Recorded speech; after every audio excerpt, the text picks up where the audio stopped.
जय हो 14,400 रूपधानी मैया की। जगत कुंवर द्वारा आप 14,400 रूपधानी मैया की कथा को भक्तों श्रवण कर रहे हैं। तो एक आज मैं ऐसे रहस्य को बताने जा रहा हूँ जो छिपा हुआ है, भेद आप लोग नहीं जानते हैं। इस रहस्यमयी कथा को आप लोग सुने और एक दूसरे तक पहुँचाएँ कि सृष्टि का सत्य क्या है, सत्य कथा कौन सी है। अर्थात इस भेद को जाने कि सृष्टि में सर्वप्रथम पूजा किसने किया, अर्थात उस बनाने वाले का मान किसने किया और संसार में प्रकट सर्वप्रथम कौन हुआ। इस रहस्यमय कथा को आप सुने ध्यान लगा करके जगत कुंवर के द्वारा। तो भक्तों क्या हुआ कि एक बार महामाया अकेले बैठी हुई थी, अर्थात विराजमान है और संपूर्ण जगत में अंधेला ही अंधेला है और दुनिया में कुछ नहीं है उनके सिवा, महामाया के सिवा, और वही अकेले विराजमान है। तो हुआ क्या, तो उन्होंने सोचा कि कुछ किया जाए और इच्छा की। तो इतनी गर्मी पैदा हुई कि उनके मस्तक से एक बूंद पानी गिरा, टपका। अर्थात अभी उन्होंने अपनी आंख नहीं खोली और एक बूंद जो पसीना मस्तक से गिरा संपूर्ण जगत में जल ही जल बन करके तैयार हो गया। और जब जल बन करके तैयार हो गया भक्तों, तो उस पर एक कन्या प्रकट हुई, एक महामाया देवी प्रकट हुई और दूसरी उस महामाया के द्वारा जल प्रकट हुआ, अर्थात एक महामाया कन्या प्रकट हुई। अर्थात अभी तक क्या थी, महामाया अकेले थी, अर्थात अब दो हो गई। तो उस जल के ऊपर जो विराजमान कन्या थी, अर्थात वो लड़की, वो देवी का रूप, वो बाल रूप में प्रकट हुई। तो उसने क्या किया कि अपने पैरों को एक बार हिलाया तो 1800 महामाया कन्या प्रकट हुई। दोबारा फिर हिलाया तो 1800 प्रकट हुई।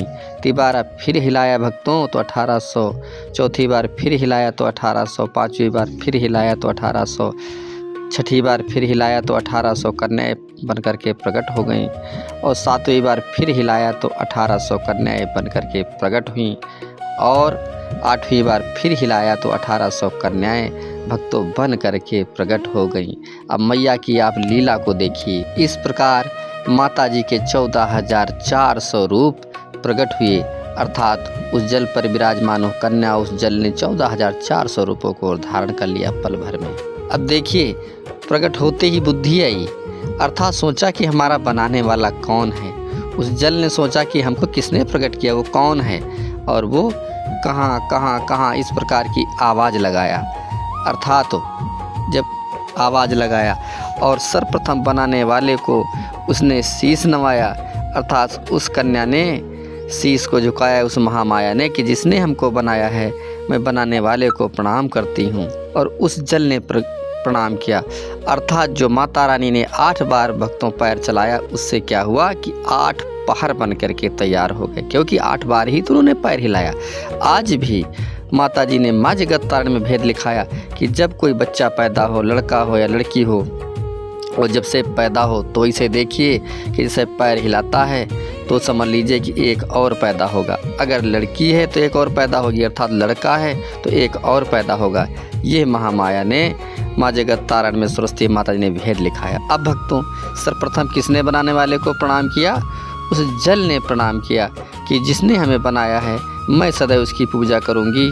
और उसने सम्मान किया कि हे बनाने वाली महामाया माता जी, तुम विराजमान हो सदैव गद्दी पर और हम तुम्हारा कार्य करेंगे संपूर्ण सृष्टि का, जो आपकी इच्छाएं हैं, अर्थात मैं तुम्हारी सेवा करूंगी। तो जो माता जी ने कहा कि मैं तुम्हारी सेवा करूंगी, अर्थात सेवा का अर्थ है शिव, अर्थात वो शिव कहलाएंगे, क्योंकि उन्होंने संकल्प किया कि मैं संपूर्ण संसार की सेवा करूंगी, अर्थात वही शिव हैं और वही माँ सरस्वती हैं।